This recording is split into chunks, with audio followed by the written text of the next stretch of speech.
Walt Disney once said that animation can explain whatever the mind of man can conceive. He was talking about cartoons, but advances in technology have taken that basic concept to a whole new dimension. Michelle Miller shows us how the idea of a modern-day inventor became a 3D reality.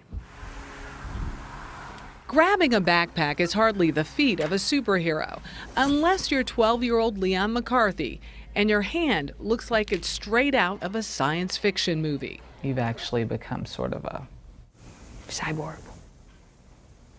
There's a cool factor. Yeah, it's like it's special instead of different. Leon has been special since birth. While he was still in the womb, restricted blood flow prevented his hand from developing. I saw his hand sticking up and there were no fingers on it. It was hard for my wife, it was hard for me.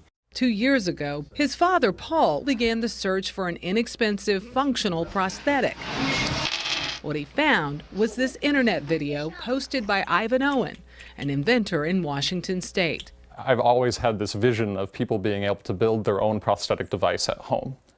Owen and a collaborator in South Africa designed a hand that could be made by a three-dimensional printer.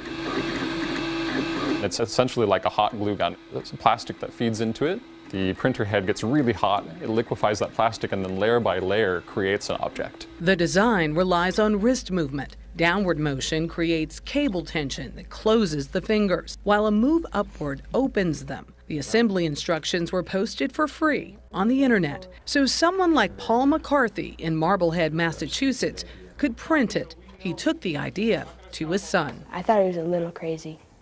He was like, we can print all these fingers and then like clip them all in, and it was a little too much. The first time you saw it and when you tried it out, it was pretty awesome, yeah. What made it awesome?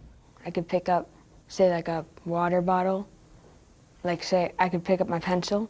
What is it like to see him with this? Making your kids happy is like the most rewarding thing you can have as a dad, right? The price tag was also appealing. Many 3D printers sell for about $2,000. Materials are far less expensive. This thing cost us like $5, $10, you know, whatever. It was nothing. What would a prosthesis cost you? $20,000, $30,000.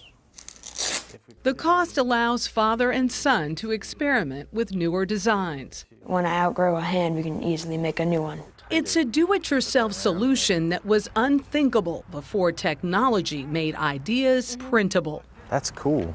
Yeah. Michelle Miller, CBS News, Marblehead, Massachusetts.